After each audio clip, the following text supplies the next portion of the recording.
Okay. All right. So we're in the middle of still we have there's an extra one under the purple book over there. Um you thought ahead. You're the one who said to get an extra. Okay. I know myself. Okay. So we're in the middle of Hakdama Bays talking about the Kav. And I think we're in the middle of page Chaf Zayin. Middle of page Chaf Zayin. So we brought up the topic of the Kav. We mentioned that the Kav enters. The Kav is sort of a thin ray of the Ein Sof that is on the outside of the Tzimtzum. The within the Tzimtzum takes place. The Ein Sof is either removed, hidden, whatever you want to call it, from a particular point within reality. Had your chart. I had my chart. What happened to wrong chart? The good one. A good one.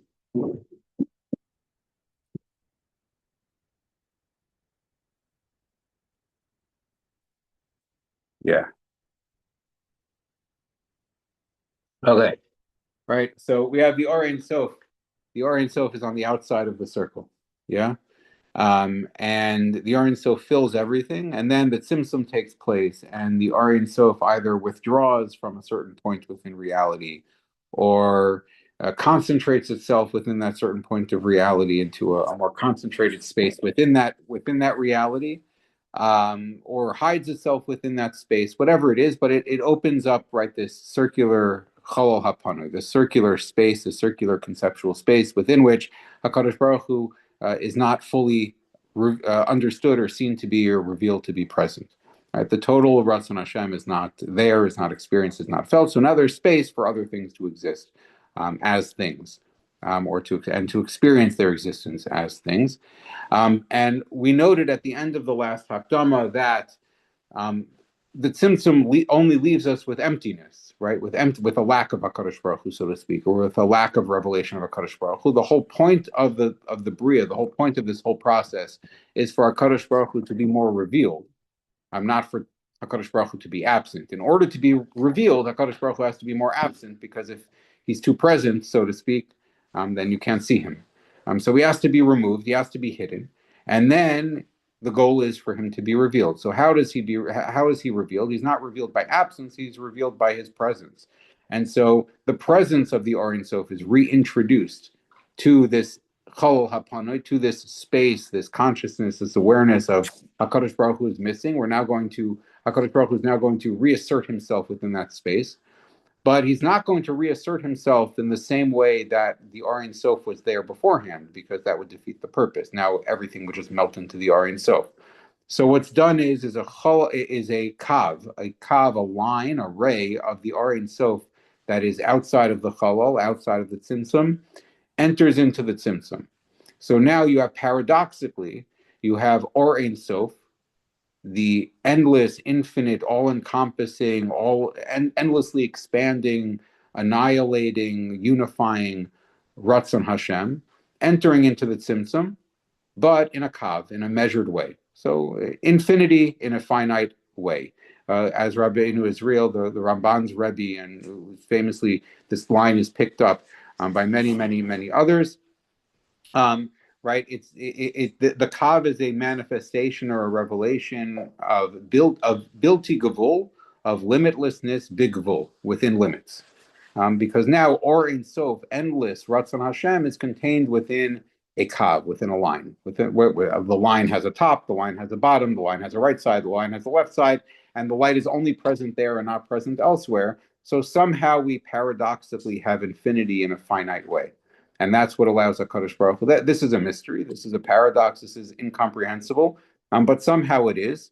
And that's what the mechanism by which we have a way in which we are able to encounter and HaKadosh Baruch Hu is able, so to speak, to experience, to reveal itself or himself or his mitos to us, so that we can connect with them and experience them. So that's basically what we've said so far about the Kav. Okay. We also noted that the Kav is, so to speak, the way he lays it out. Not everyone speaks about it this way, but in many manuscripts of the Arizal's Svarim, I think it's actually in this one they reproduced it this way. In many manuscripts of the Arizal's Svarim, the Kav is depicted as kind of a V. So it's wider on top, and then it narrows as it goes into the cholol and into the bottom of the V, to the point of the V, which is what the Sifsei Chein brings over here, that idea. And that also we mentioned last time is sort of symbolic or a metaphor for the idea that the higher up the kav you are, the closer you are to the Or Ein Sof. And so there's, so to speak, more Or. The Or is more intense. And the lower down the kav you are, the further away from the Or Ein Sof you are. And although it's the same Or Ein Sof, because it's the same kav carrying the same Or Ein Sof, it's less expansive, it's less intense, it's less all-encompassing. It takes up, so to speak, less and less space within the cholol, leaving more and more space for everything else to experience itself and seem to exist. Right? So we've talked about this in terms of olamos, but right, in our world, there's room for lots of different things. In higher worlds or higher realities or higher levels of awareness, there's less room for different things. Many things begin to collapse. You can think of this in terms of also just as al derech mashal. In the physical world, I can think of sort of, I can think of species of animals, right? A dog is a species, right? There are many, many breeds of dog. So they're all different kinds of dog. And within each kind of dog, there are many individuals. The more I zoom out on the about dogs, the more the individual golden retrievers are all different, right? They're all different. If I zoom into to golden retrievers, I see spots, and I see Lucy, right?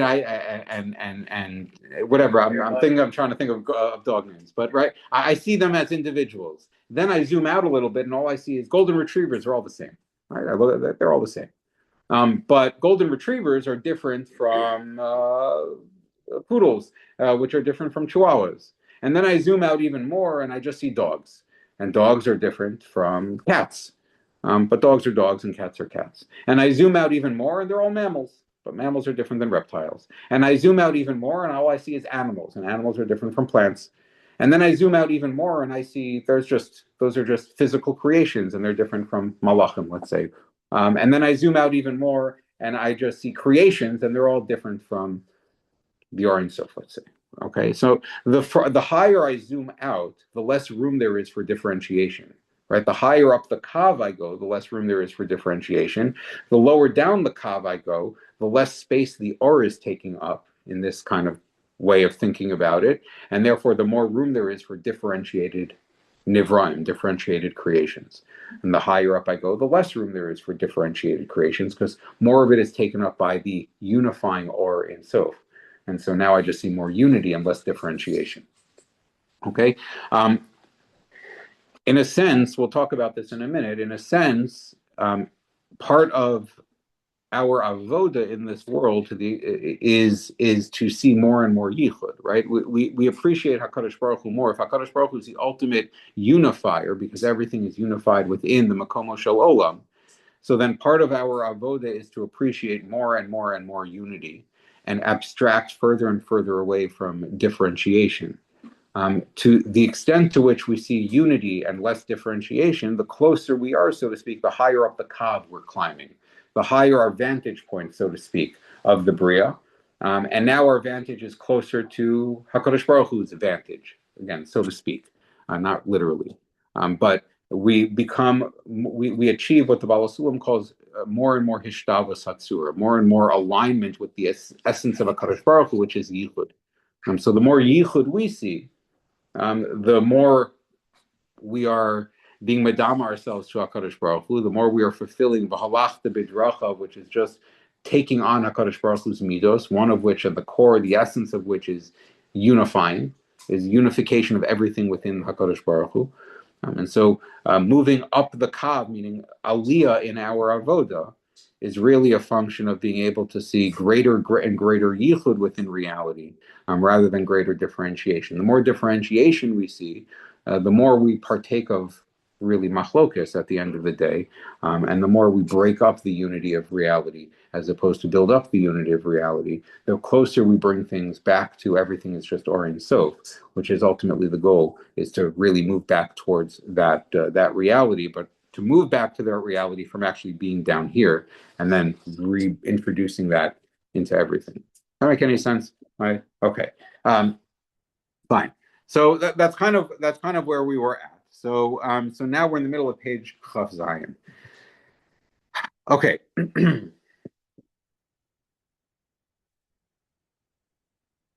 So v'gam b'zeh hakav, and also within this kav, hanikra adam kadmon, this kav which we call adam kadmon, we'll explain that a little bit more. We mentioned it last week. He mentioned it last week that the kav is called adam kadmon.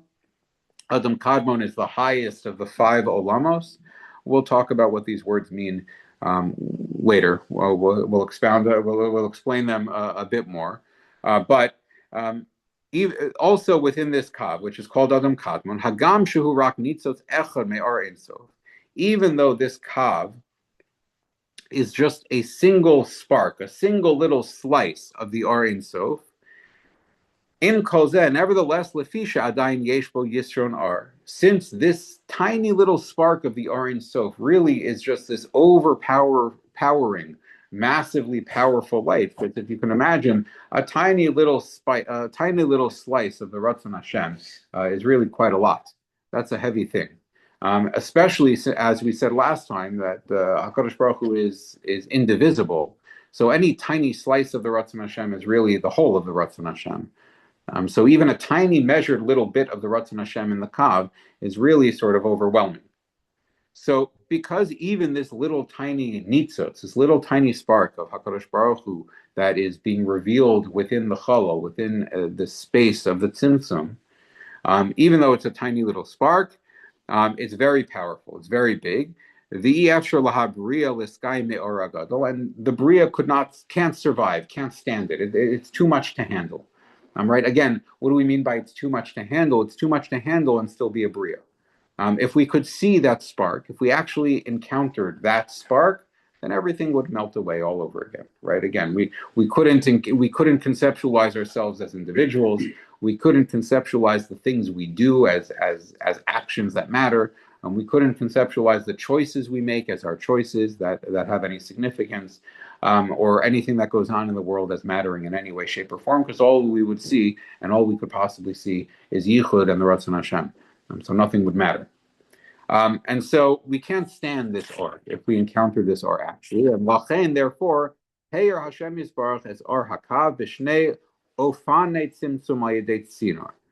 Therefore, HaKadosh Baruch Hu reveals and shines this Or of the Kav in 2 different forms of tzimtzum, or through 2 different additional forms of tzimtzum, al yedei tzinor, through a pipeline, kedei lahaktin es tokef ha'or, in order to reduce the power and the force of this Or, kedei lahelon, as we're going to explain. So 2 different ways. We're going to look at this, but then I want to sort of shift out of the Sefer a little bit for maybe a few minutes, and talk about 2 other different aspects that the Kav really contains, and 2 different other ways that the Kav is revealing 2 different aspects of HaKadosh Baruch Hu in some ways. But first, what he says. So 2 different ways that the Kav reveals HaKadosh Baruch Hu in a measured, reduced way, so that it's not overwhelming. Aleph. Shelo yatsa kol tokef Or hanitzos shebifnim. First of all, the Or, the nitzos of the Or Ein Sof that's contained in the Kav, it is not fully and totally revealed. Rachela kata mimena, only a little bit of it is ever revealed. Derech nekavim v'chalonos, through holes and windows within the Kav. The Arizal describes, and he just said this over here as well, that you have to think of the Kav as a pipe. The Kav is a pipe. Inside of the pipe is flowing this Or. It's flowing from the top, the reservoir of the Or Ein Sof, which is outside the cholol, and you have this pipe that's stuck into the cholol that connects to the Or Ein Sof above the cholol, and going through this pipe is Or Ein Sof, and then you have holes in the pipe, and through those holes you get little pinpoints of the ore that's inside the pipe coming outside the pipe. The pipe prevents you from seeing all of the ore that's in the pipe or encountering all of the ore that's in the pipe, and all you ever see is what gets through that little pinhole in the pipe. And depending on where the pinholes are they higher up the pipe or they lower down the pipe? That determines the kind of ore that you're ever seeing, right? So we said this already, but right. So it stands to reason that a pinhole in the pipe, higher up on the pipe, is going to give you access or going to reveal to you a stronger, higher, more miyuchad kind of ore, a more miyuchad kind of experience of a Kadosh Baruch Hu than a hole that's lower down on the pipe, because the ore that's higher on the pipe is closer to the massive Or Ein Sof, and the holes that are further down the pipe are further away from the Or Ein Sof, so they're less Or Ein Softic, right? The further away you move from the Or Ein Sof, the less Or Ein Sofi you are. So you have these various holes all throughout the pipe, and he's going to expand on this also. The Arizal, it's a little bit of a complicated topic, and al derech avoda maybe it's not so relevant. He'll get into it a little bit when he talks about different shemos, several chapters from now. But we have holes in the pipe, and the only ore that we see is the little bits of ore that get out through those little holes. Okay, that's number one.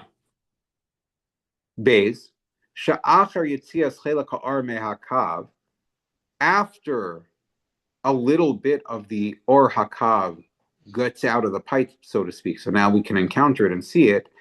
Nisamsem od yoser v'nisava, that ore that has left the pipe itself is further, it undergoes a further tzimtzum. It thickens, nisave, it thickens itself, meaning it becomes concentrated, it becomes thicker, it becomes more material, it's less ephemeral, it's less zach, it's more megusham, it's more material.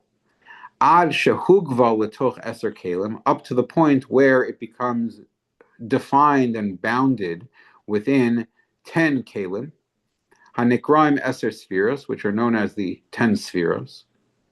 Ha'omdim b'madrega zu lamata mizu, which stands, so to speak, one above and below the other. So we have 10 spheros, one above the other or one below the other. And the R that's coming out of each of these little pinholes in the pipe, it pours out, and as it pours out, it goes into Keser, and when it fills up Keser, everything that's left over after it fills up Keser goes into Chachma, and then it goes into Bina, and then it goes into Chesed, Gevur, Tiferes, and onward, all the way down, and it fills up 10 spheres. Okay, or it takes the form of 10 spheres. Ubechol kli nistamsem ha'or ma'at yoser, and in each and every kli, in each and every form that the or takes, it becomes a little bit more reduced, because again, each time the or is descending from one sphere to the next sphere, what's happening is that it's moving further and further away from its source. And as it moves further and further away from its source, it's manifesting, it's expressing less and less of the energy and the power and the forcefulness of where it came from, until you get all the way to the bottom, where it's now revealing only a very, very, very limited giloy of HaKadosh Baruch Hu. And when you have a very limited giloy of HaKadosh Baruch Hu, what do you have? You have lots of room for everything else to handle it, to still exist despite that giloy. Okay. Okay. We'll just go a little bit further. V'yuvan al derech mashal. You can understand this through a mashal. La'ar hashemesh. The light of the sun, hameir letoch habayis, betokef gadol. You have the light of the sun that's shining into a house, and very, very, very strong. Achi esher lahavit ba merov ora. You can't stand the light. It's too much, right? You're sitting by the window, and the light is hitting the window, and it's the powerful, bright sunlight, and you're miserable sitting in this light. It's too much. It's not comfortable. it's hot, your eyes hurt. It's not pleasant. And so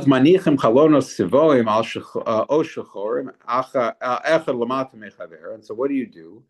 You put colored glass windows, or you put shades over the window, one on top of the other on top of the other, so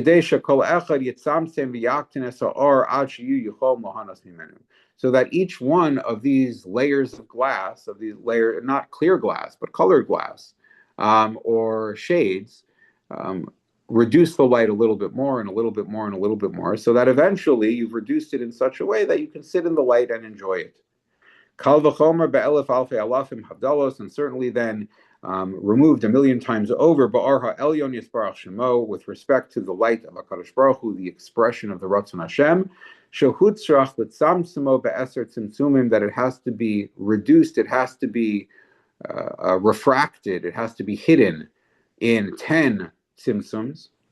Vehem ha'eser kelim shenivru b'chtei l'kabel es ora gadol, and those are the 10 kelim, the 10 spheros, that are created in order to receive and hold this light in a particular measured way. All right, so each sphera, we'll spend much more time on the spheres later on. We're just getting vocabulary and we're just introducing concepts now. But each of the spheros is really a particular aspect of this light. It's a particular color. It's a particular color on the spectrum of this light, right? The light itself has all the colors in the spectrum. But if I can pull the individual colors out of that light using colored glass, so to speak, so now I reduce the intensity of the light, and now I'm able to handle this aspect, that aspect, another aspect. To put it a slightly different way, because this mashal, in many ways, it can become very, the hakshama here is kind of strong. Another way of thinking about this is that the Eser Sfiros give us a way to handle the Or Ein Sof, or handle the Or that's within the Kav, is revealing itself to us. Because the very definition of a Sfira is a particular aspect of the light, meaning it's only this aspect of, right? HaKadosh Baruch Hu has midos, or reveals midos. Put it that way. He doesn't have midos, but he reveals himself as having midos, so to speak. So a sphera is a particular midah of HaKadosh Baruch Hu. And when I talk about the Or Ein Sof being contained within a kli and creating a sphera, what I'm really talking about is the Or Ein Sof, the limitless totality of the Ratzon Hashem, which is incomprehensibly profound.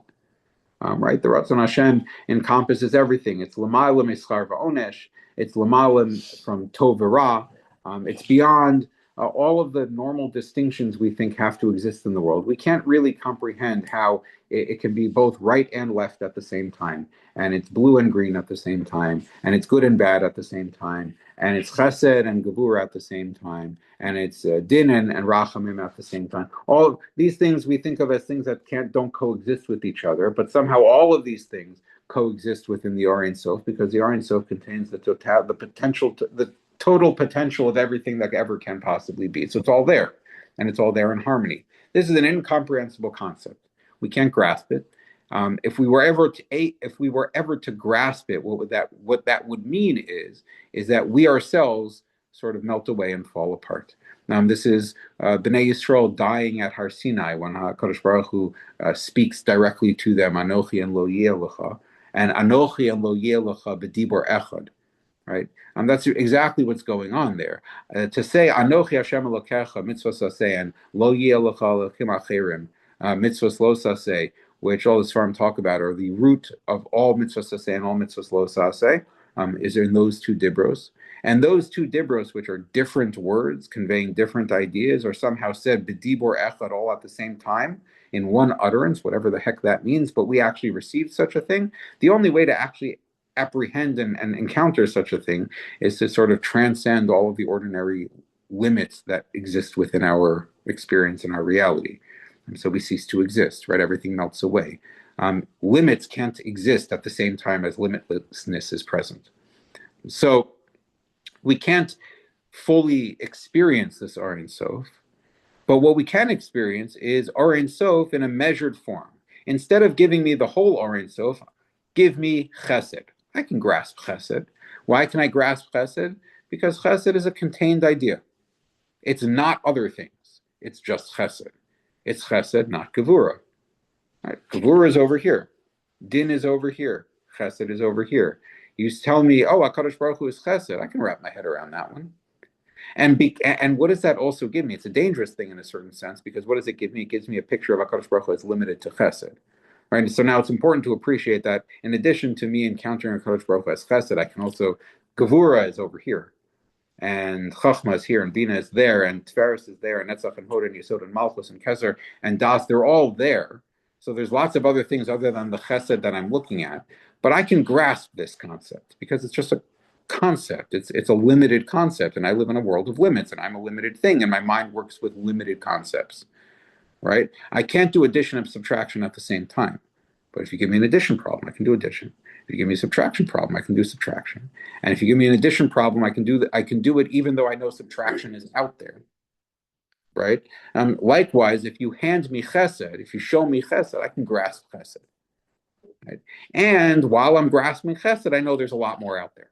There's also Gevura and Din and Chachma and Bina, and there's all the other things out there too, but I can handle chesed. That's what a sphere is. A sphere is giving me a measured, defined quality of HaKadosh Baruch Hu that is not the whole thing. It's just one little part of it. But because I'm giving you a part, you can grasp it. You're not overwhelmed by it. You don't fall apart when you encounter it. If you're going to encounter it, it's either it or you. You can't coexist at the same time. This you can coexist with because it's just a limited concept. Okay? So that's essentially what a sphere really is. Okay, there's a danger. He's talking here about spheros as kalim, like the ore is pouring into keser, and then it overflows keser and goes into bina. That's all fine and good, but it's important to be cautious and understand that the spheros, you can't think of the spheros as like the sphere is a cup, and I pour ore into the cup. And now here's a sphere, right? Because the cup itself has to be or. Nothing exists that's not or. Okay. A better way to think of the spheres really is, I think, a better mashal for it is ice cubes. Different shaped ice cubes, even. Right. So there's water. Water spreads everywhere and is endless, and I can't hold it. I can't grasp it. If it's not in a kli, it just spreads all over the place, right? It's untouchable, it's ungraspable. I can't hold it in my hand. As soon as I hold it in my hand, it flows out of my hand. I can't grasp it. But if I freeze the water into an ice cube, it has dimensions, right? So now that same water is now contained not in another thing. It's the water itself that's containing itself. The water holds a shape. It has its own limits. And then I have square ice cubes and round ice cubes and star-shaped ice cubes and moon-shaped ice cubes. I have different kinds of ice cubes that tell me that give me some other perspective on the water. Okay, so that's kind of what spheres are. We'll talk a lot more about what spheres are later on, but that's kind of what we're getting at over here. Okay. Okay. So I want to questions about this. I don't know if any of this makes any sense or is remotely at all clear. So before moving on to other things, I think it's kedai to just stop for a second. My question is, does the ore go below the lowest sphere? Where did it stop? Does the ore go below the lowest sphere? Yeah, but then it starts all over again. Meaning the ore is everywhere. There's nowhere where there is no ore by definition. By definition, there's nowhere where there is no ore. So you have 10 spheres, but below the 10th sphere is another 10 spheres, just at a lower general level than the first 10, right? So I can have if I stack 10-story buildings one on top of the other, right? So I can go down to floor 1 of the top building, and then I hit floor 10 of the bottom of the next building down, ad infinitum. So it restarts at Kesser, just at a lower level? It restarts at Kesser, just at a It lower restarts at level. Kesser. Yes, exactly so. It restarts at Kesser at a lower level. So everything is spheres. Everything is made up of spheres. This was a sort of the big, maybe we can call it the big insight of the Arizal, was to frame Chachmas HaKabbalah in a way where everything is made up of. There's nothing that's not made up of spheres, but it's more than that, because every sphere is also made up of spheres. Every sphere is made up of 10 spheres, and every one of the 10 spheres that make up each sphere are also made up of 10 spheres. There's nothing that exists that's not made up of 10 spheres. Why? Because nothing that exists is not an expression of the Ratzon Hashem, and the Ratzon Hashem is indivisible, and the Ratzon Hashem is made up of 10 spheres. So any minute part of reality is made up of 10 spheres, which are made up of 10 spheres, which are made up of 10 spheres, which are made up of 10 spheres. And so the same system just repeats itself over and over and over and over and over and over and over and over and over again, all the way down or all the way up. It's the same thing. This is it's a very, very important idea. Rav Moshe Schatz, so very should have a refuah shlema. He's a very, very, very, very important American. He lives in Israel, but American Makubal, who is a rebbe of many big Mukubalim that around now. He was an important rebbe of theirs. He uses a great terminology for this. He describes it as the holographic principle. Right, so he says that the Arizal basically taught us that all of reality is a hologram. What happens with a hologram? If I take a hologram, I have a hologram of something, and what happens if I divide that hologram into two? I just end up with duplicates of the same hologram. And I can divide that hologram endlessly and still end up with the exact same thing over and over and over and over and over and over again. Right? The same is true when it comes to the Arizal's understanding of reality. Whether I'm looking at all of creation from HaKadosh Baruch Hu's perspective, in which case I'll see 10 spheres, or whether I'm looking at the minutest part of creation, I see the same exact 10 spheres, over and over and over again, which in and of itself is a very, very important idea from an avoda perspective also. What that means is that whatever I'm ever encountering is actually a microcosm of everything. Everything that exists is present within anything that exists. Question about seeing it or encountering it.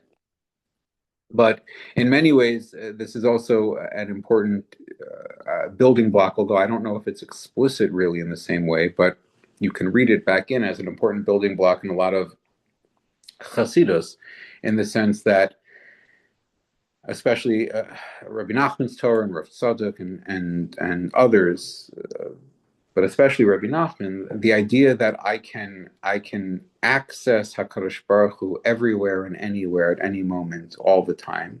Why is that true? It's true because any experience is a created thing, and that means that in that created experience, there's every aspect of the Ratzon Hashem. There's every aspect. All 10 spheres are present in the Kodesh Kodashim on Yom Kippur. And the same 10 spheres are present in anything else, everything and anything. It's impossible that they're not, because everything in reality is made up of the same Ratzon Hashem. It's just being reflected or revealed in a different way, b'chitzoni, so it looks different, but it's made up of the same stuff. If it's made up of the same stuff, then that means that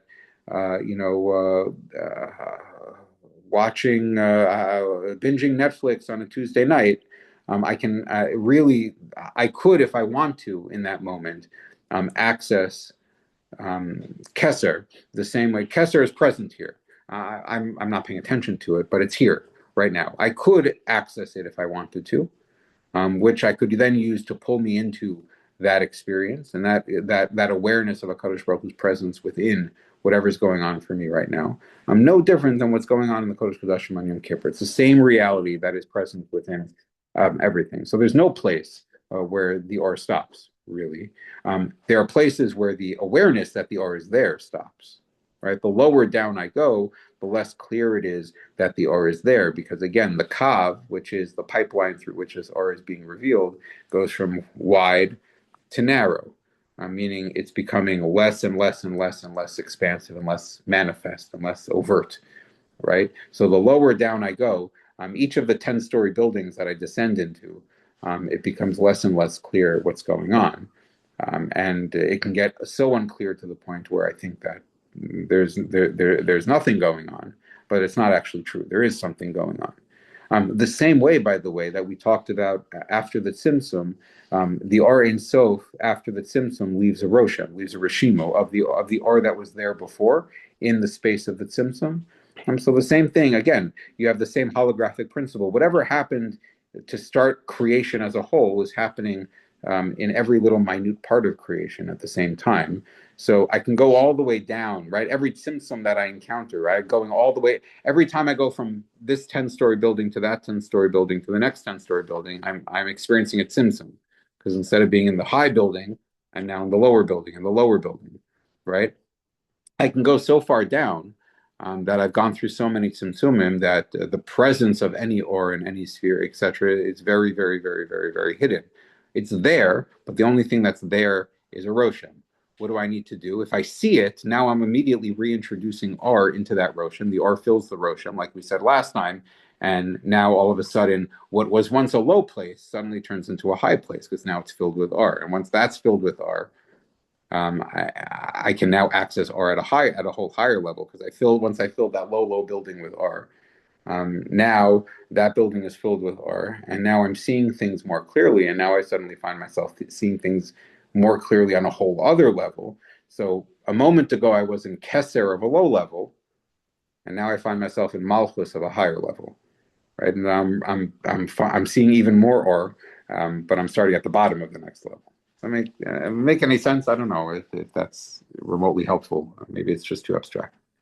No, there's only one reason why I asked that was because, but we could skip this if, there's a Gemara in the first parak of Sukkah that talks about that Hashem doesn't come down, but there's an argument about why we build a Sukkah has to be 10 tefachim, because Hashem doesn't come below, so you have to have your Sukkah at 10 tefachim because Hashem doesn't go below that. So that's why I was like, oh, maybe that 10 number and Hashem doesn't go below that. That set off my warning signs. Or maybe that's the spheros, whatever. But I don't know if you heard that Gemara. Yeah, no, of course. The same thing is at play, by the way, in the idea that the Arizal brings down that we light our menorahs lamat me'asar tefachim. That the menorah is supposed to be lower than 10 tefachim from the ground, for the exact same reason that this is. It's not that HaKadosh Baruch Hu is not present there.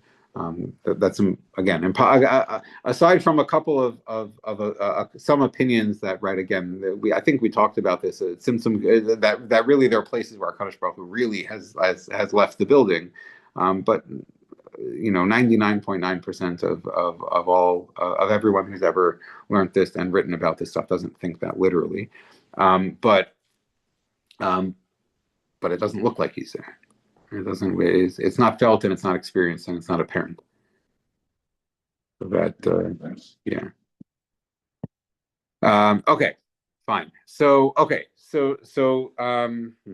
Okay, fine. So briefly, I want to touch on something that the Sifsei Chein doesn't bring up here, but I think is important when we're talking about the Kav. The Arizal makes sort of a big deal about this, and others make a little bit of a big deal about this, and it's important. I think it's important from a practical avoda perspective, where there's valuable practical avoda in it. And so I just want to take a few minutes before we move on to other things next time to just sort of bring this idea out. So the Arizal describes that, of course, so we have an Or Ein Sof and we have a Tzimtzum, and then we have a Kav that's introduced into the Tzimtzum. And the Arizal tells us that the Kav itself is composed of two components, or the revelation, right? The Gilui of Hashem that happens through the Kav actually happens in two different forms.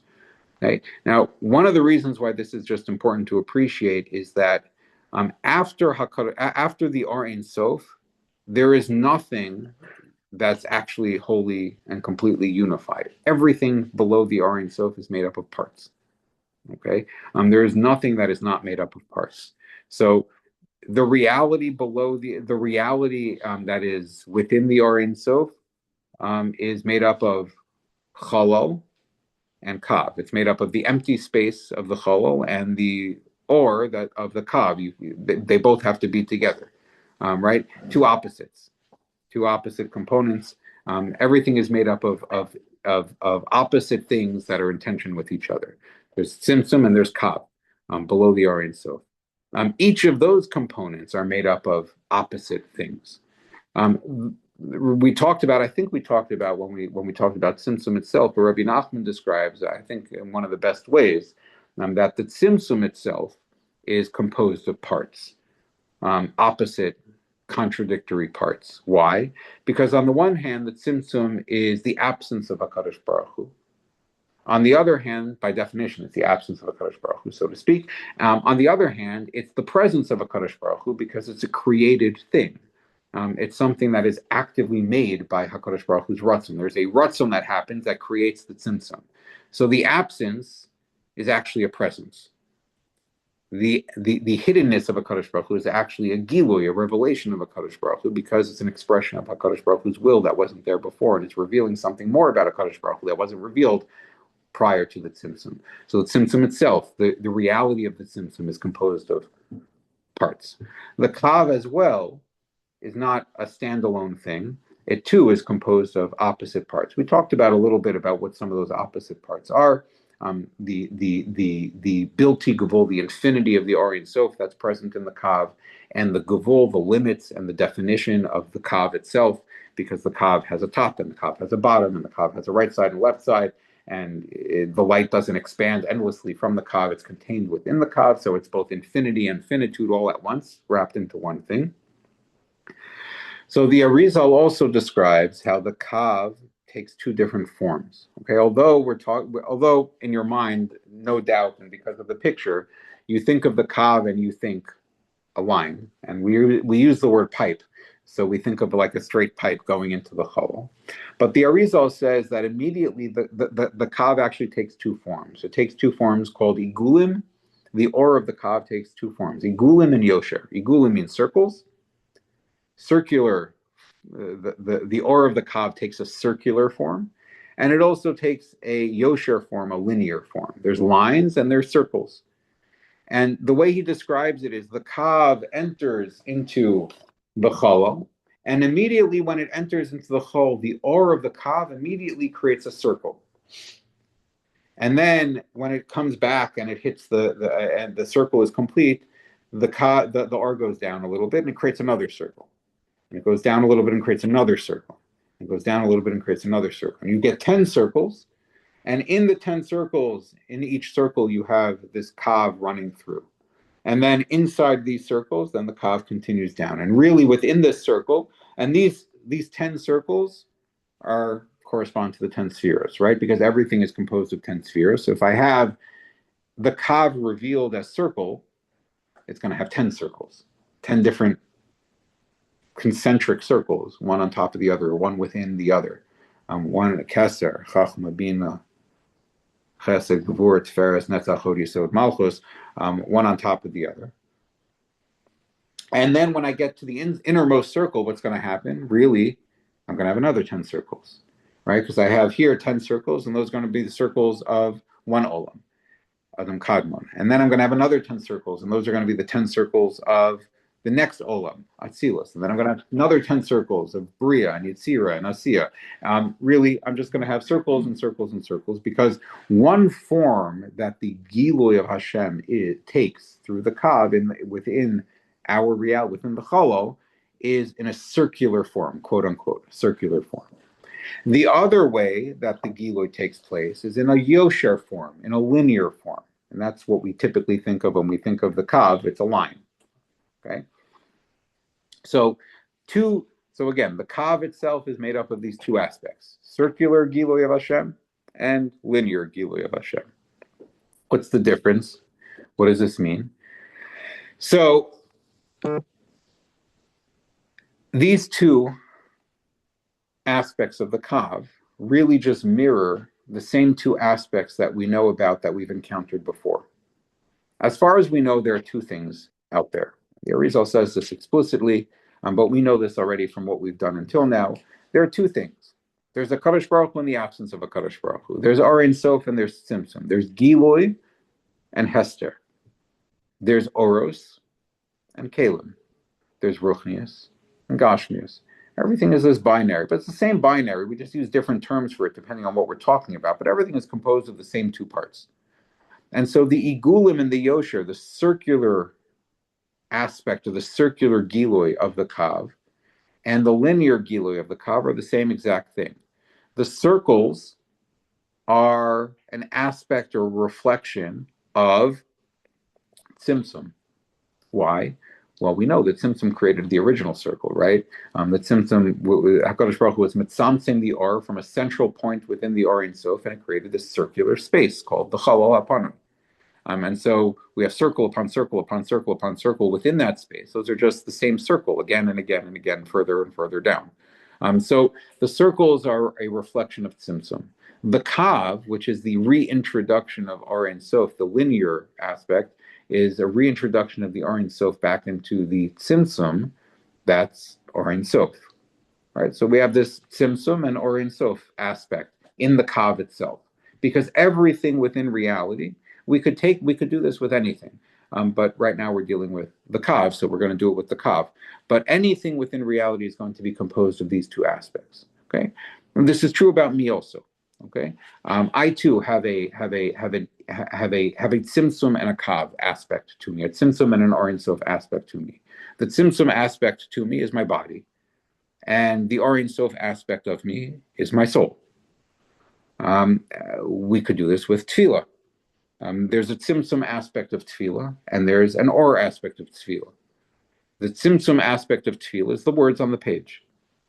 That's just a kli. That's just a limited vessel that's supposed to carry and hold something, because the or of tefillah, which is the actual experience of devekus with HaKadosh Baruch Hu and kavana, and that's too big. It's exactly what the Chovas Halavava says. This is why we have, right? And we know this already. We probably learned this in third grade, but this is why we have. Why do we have a Shemona Esrei? We say the same Shemona Esrei over and over and over again. Because Chazal understood, the Anshe Knesset Gedola and Chazal understood that if you just tell people just daven, that's very overwhelming and very difficult to do. And it's not only difficult because we don't know how to speak. I know how to speak. We're good at right. It's overwhelming because it's just too. Where do I even begin? It's too much. Talk to God. What is that? How am I supposed to open my mouth and talk to God? And talk to God about what? There's too much to talk about. It's too overwhelming. So what did Chazal do? Chazal said, okay, so I'm going to be mitzamtzim the tefillah. Here are some words to say, and say it 3 times a day. So now you're not saying it all day, and here only these words. And if you say these words, that's good enough, right? There's a tzimtzum and an or aspect to tefillah. There's a tzimtzum and or aspect to any mitzvah. There's the outer action of the mitzvah, which is holding a much deeper and more expansive and profound or. There's tzimtzum and or when in a relationship. There's the outer form and the outer appearance of the relationship, and then there's the inner experience of the relationship, which is much bigger than that, right?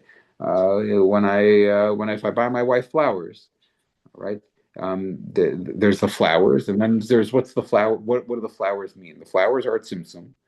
What do the flowers mean? It's an or. Hopefully, the flowers are the right kli to hold that or that I'm trying to communicate. Sometimes they are, sometimes they're not. Sometimes it's the wrong kli because my wife doesn't like those flowers. So the thing I'm trying to communicate isn't communicated through that kli because the makabel, the person I'm trying to communicate to, isn't receptive to the or using this kli, right? But everything is made up of these two aspects. And so the Kav itself is also made up of these two aspects.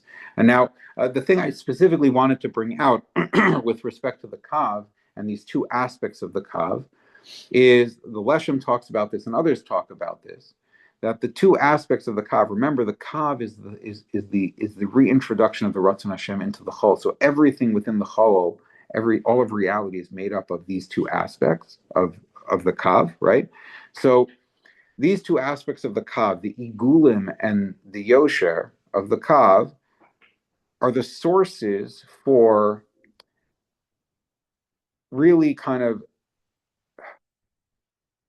the things we don't control around us, the environment within which we exist. That's not within our control. We don't have choice about. And that's the igulim. The igulim are the context in which we function, which is outside of our control. It's outside of ourselves. It's an eagle around us. And then there's the yosher within that eagle, the line that's inside, that's illuminating inside of that circle. That is the things we do. We can control our avoda, our choices, our bechira, right? So each eagle defines the scope at which we're capable of doing things, right? The choices that we have are not defined entirely by what we're going to do. There are lots of things I can't do, right? I would love to flap my wings and fly, but I can't. Why? Because the eagle that I exist within, which includes natural laws and science and right, and the scientific laws and physics and all other kinds of static things that don't change, because right, it's an eagle, it's a circle. Circles don't change. Circles are just around and around and around and around, right? That we talked about this when we spoke about the Tzimtzum.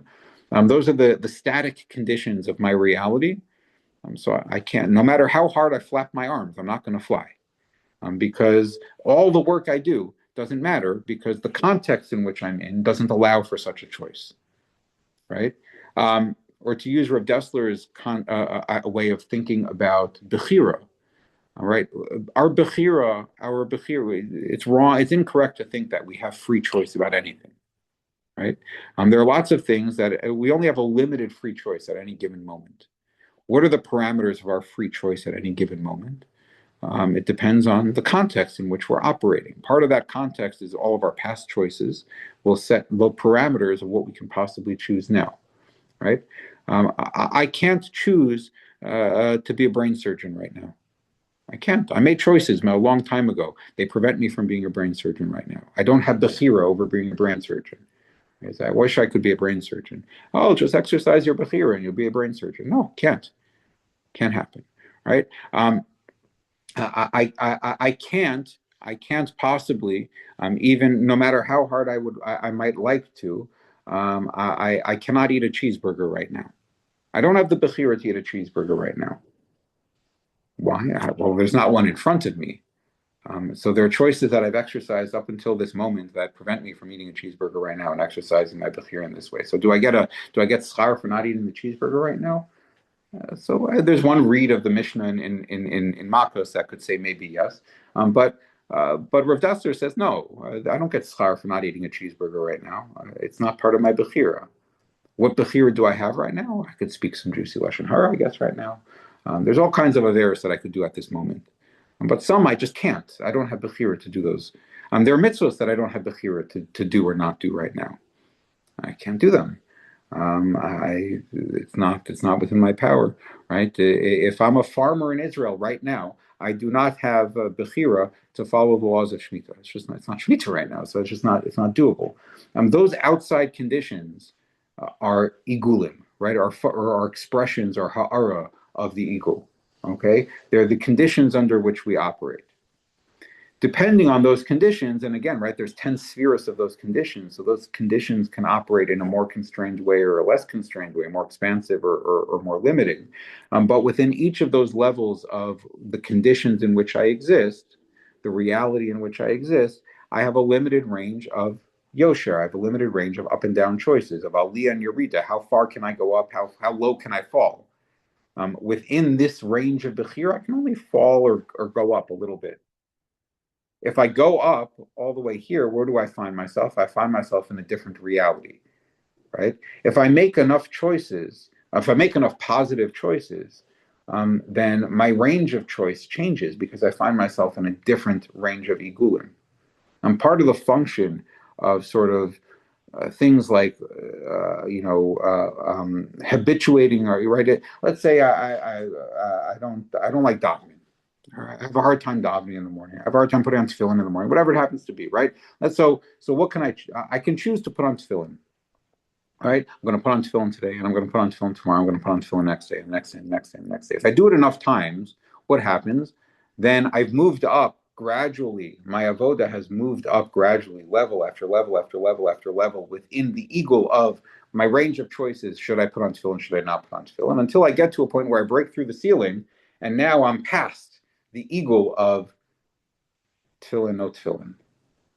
I'm in tefillin world. I wear tefillin now.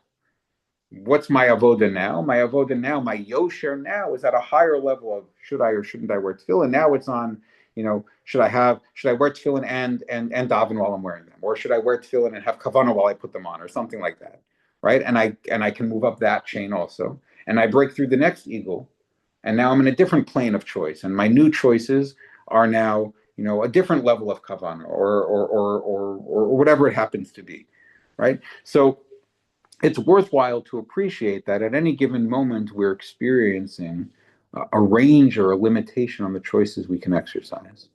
And what we choose is a function of our avodah and the yosher. It's our ability to go up or down. That's our yosher. The Arizal mentions how all of Kabbalah really is about the yosher. The Zohar, the Arizal says this explicitly. He says the Zohar kamat practically does not at all talk about igulim at all. Every time we talk about spheros and going up spheros and down spheros and this and that about the spheros, we're always talking about spheros in the yosher experience, not in the eagle experience. We're talking, why? Because at the end of the day, Chachmas Penimiyus is really about avoda. This is not about, none of this should ever be taken as how many angels are dancing on the head of a pin. None of this should be about we should understand the metaphysics of other worlds and other realities. The only reason we try to do any of that, and the only reason we're trying to describe any of that, is because it gives us practical tools for how to engage in actual up and down schar va'onesh avoda in this world. Because that's the point of all of this anyway, as we started off with at the very beginning. The whole point of this entire system is so that we can engage in avoda and think we're doing something, so that we avoid nahama de kisufa, and we can enjoy the greatest tov that HaKadosh Baruch Hu wants to be giving us without any embarrassment. So the whole point is for us to engage in the yosher. So if our whole point is to engage in the yosher, all we really need to care about right now is what's the yosher in front of me? What is the up and down avoda in front of me? What choice, what bechira do I have right now in front of me? What the Zohar doesn't talk about is the eagle. It doesn't talk about, well, there's this eagle, and then above that there's that eagle, and the eagle above that, and the eagle above that. That doesn't matter. It is, so to speak, if I can use a different analogy, if anyone's ever familiar with the Serenity Prayer, right?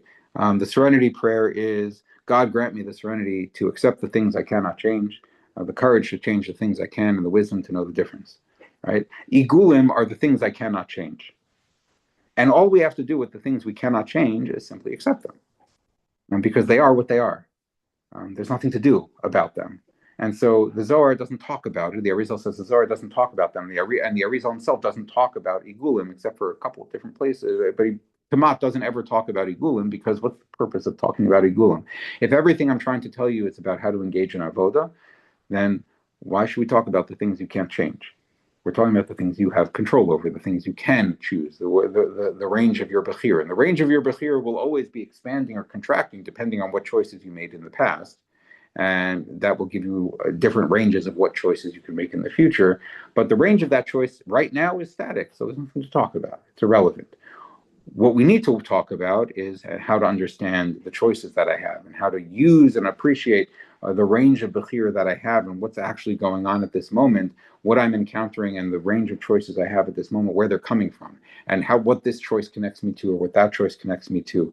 And I can choose to move into chesed, I can choose to move into gevura, I can choose to move into keser, to malchus, right? I can choose to go into different places within the yosher that's in front of me, up and down and up and down and up and down and even more down, and then hopefully back up, and so on and so forth. But the igulim are irrelevant, so to speak. They're the background noise. They're the rules of the game, but not how I play the game. They're the football field, but they're not the game. The football. I'm here to play the game. The football field. You send me to this stadium. You send me to that stadium. Each stadium is different. That's true, and each stadium will determine what plays I play and how I play the game, and which players I play, and so on and so forth. But at the end of the day, I have to play this stadium, and so I just accept it as a given, and I move on. and I play the game. So this is all playing out. This is all present within the Kav Ein Sof. Both of these aspects are being manifested by the Kav Ein Sof because both of these are consequences of the Ratzon Hashem. Right? That's also important to appreciate, that the Igulim are also Ratzon Hashem. We don't always experience the Igulim as Ratzon Hashem because they're static, right? When I engage in choices, when I have Bechira, when I get Schar and Onesh because I made a good choice and I made a bad choice, and the Torah said do this and I did something else, and the Torah said do this and I did what the Torah said. So I'm experiencing a relationship with HaKadosh Baruch Hu. That's what mitzvahs are, right? Mitzvahs are a relationship with HaKadosh Baruch Hu, and I'm encountering that relationship. I don't encounter relationship with HaKadosh Baruch Hu when I think of the weather. And maybe even if I do when I think of the weather, I don't experience a relationship with HaKadosh Baruch Hu when I think of gravity. The weather changes at least.